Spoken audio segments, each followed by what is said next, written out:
आपल्याबरोबर श्रीकांतजी शिंदे आहेत. सर, आज मिलिंद देवरा यांचा प्रवेश होतोय शिवसेनेमध्ये, खूप मोठी गोष्ट मानली जाते आणि वर्षा या निवासस्थानी खूप मोठ्या दिमाखात हा प्रवेश झाला. त्यांच्याबरोबर केवळ एकच नाही तर त्यांच्याबरोबर अनेक व्यावसायिक जे साऊथ मुंबईतले मोठे व्यावसायिक आहेत ते देखील सहभागी झालेले. शिवसेना किती मोठा फायदा किंवा किती शिवसेना पक्षाला याच्यामुळे कसा भविष्यामध्ये फायदा होणार आहे? मला वाटतं मिलिंद देवरा हे एक मोठं नाव मुंबईमधलं आहे, साऊथ मुंबईमधलं आहे. अनेक वर्षाचा त्यांचा इतिहास आहे आणि गेले अनेक वर्ष त्यांचा संबंध जो आहे हे काँग्रेसबरोबर राहिलेला आहे. काँग्रेसमध्ये अनेक वर्ष त्यांनी काम केलं आणि मुंबईमध्ये त्यांचं कम्युनिटीशी कनेक्ट असेल, व्यापाऱ्यांशी कनेक्ट असेल, एक सुशिक्षित, एक सुजवळ, एक संयमी असा त्यांचा म्हणजे पूर्ण प्रवास या ठिकाणी आपल्याला पाहायला मिळतो.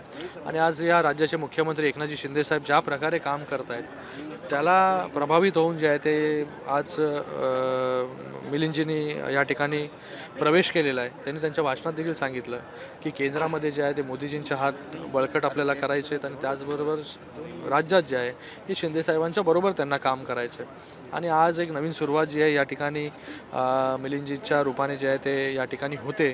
आणि नक्कीच मिलिंदजींचं जे काम आहे, त्यांचं जे कनेक्ट आहे, त्याच्याने पार्टी जी आहे ही अजून मजबूत जी आहे ती या मुंबईमध्ये असेल, महाराष्ट्रामध्ये नक्कीच त्या ठिकाणी होईल. वेगवेगळ्या समाजापर्यंत पोहोचण्यासाठी जे आहे या ठिकाणी मिलिंदजींचं जे कनेक्ट आहे, आज आपण पाहिलं असेल की वेगवेगळे व्यापारी वर्ग असतील, वेगवेगळे समाज असतील, हे सगळे लोक जे आहेत ते त्यांना मानणारे इतक्या वर्षापासून ते त्यांच्याबरोबर या ठिकाणी प्रवेश केला. 10 वर्ष ते ॲक्टिव्ह पॉलिटिक्सच्या बाहेर होते, तरी पण त्यांची जी पकड त्यांच्या समाजावरती आहे, लोकांवरती आहे, कम्युनिटीवरती आहे, ती अजूनपर्यंत कमी झालेली नाही. ते आज आपल्याला ते पाहायला मिळालं की त्यांच्याबरोबर 10 वर्ष ॲक्टिव्ह पॉलिटिक्समध्ये नसताना देखील इतके सगळे लोक जे आहेत, एक्स कॉर्पोरेटर्स असतील, त्या ठिकाणी वेगवेगळ्या महिला आघाडीचे प्रमुख असतील, वेगवेगळ्या समाजाचे प्रमुख असतील, हे सगळ्यांनी प्रवेश त्यांच्याबरोबर घेतलेला आहे. तर एक मोठं नाव जे आहे मिलिंदजींचं आहे, त्याचा फायदा जो आहे नक्कीच पक्षाला या ठिकाणी होईल. या पक्षप्रवेशानंतर असं सांगितलं जातं की साऊथ मुंबईमध्ये शिवसेना खूप बळकट झाली आणि येणाऱ्या लोकसभा निवडणुकीसाठी हे खूप महत्त्वाचं आहे आणि शिवसेनेला एक चांगला चेहरा हा लोकसभा निवडणुकीसाठी मिळाला आहे. तर लोकसभेसाठी पोर्ट्रे केलं जाणार आहे की कशा प्रकारे त्यांना सीट दिली जाणार आहे, काय नेमकं ठरतं? बघा, मला वाटतं हे सगळे सीट शेअरिंगचा विषय जो आहे हा वरिष्ठ नेतृत्व ठरवतील.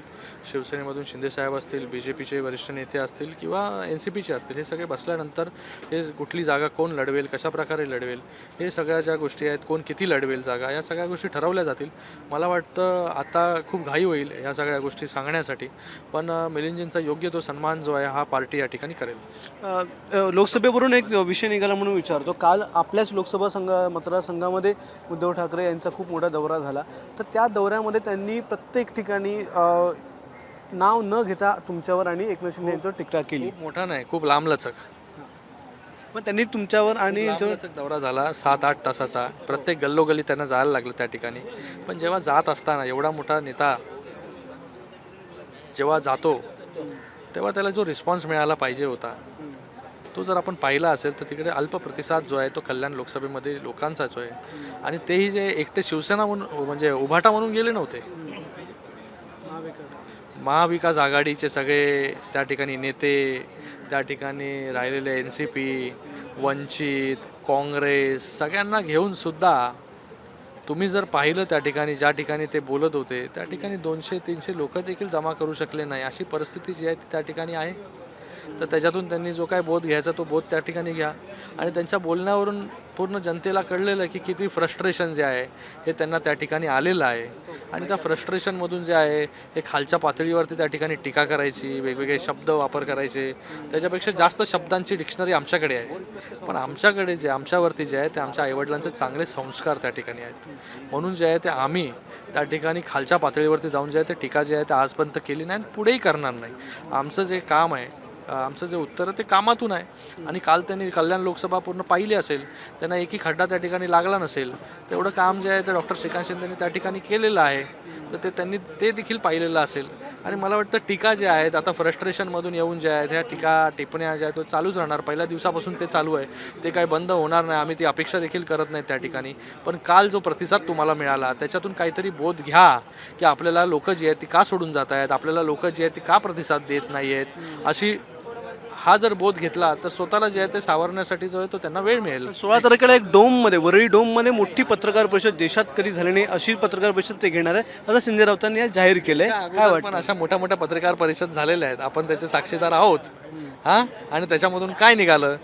आता कसल्या पत्रकार परिषद घेत आहेत आणि कसलं काय घेत आहेत, मला त्यांना एकच सांगायचं आहे की जी लोकं आपल्याला सोडून जात आहेत त्यांच्याकडे लक्ष द्या.